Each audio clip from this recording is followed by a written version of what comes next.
قدرمن دوستانو له څو ورځو راهیسې که تاسو ته معلومه وي په راشد خان او د هغه په ملګرو باندې په سوشل میډیا باندې د افغانانو لخوا ډیر زیات تنقید کیږي. په راشد خان باندې دغه تنقید له هغه وروسته لا ډیر شو چې کله افغانستان پرون د بنګلادیش په وړاندې خپله دویمه شلوریزه لوبه وبایلله او له دې سره بنګلادیش هم وتوانېدل چې دغه سیریز په خپل نوم کړي. د دغه لوبې تر ټولو یو غټ پوینټ دا و او په راشد خان باندې هم په سوشل میډیا باندې افغانان په همدې نیوکه کوي چې ولې راشد خان په پرونۍ لوبه کې د بنګلادیش په خلاف باندې یوازې یو اور ورکړ او نور اورونو ته بیا رانه وستل.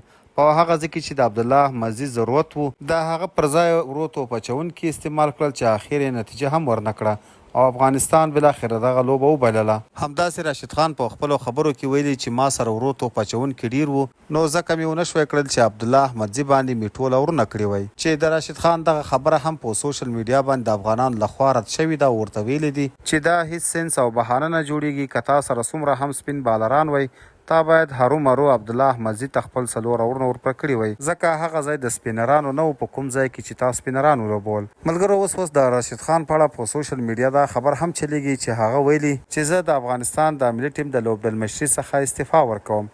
ملګرو تاسو یې په اړه څه نظر لرئ؟ خپل نظر مو راسره په کمنټ کې خامخا شریک کړئ.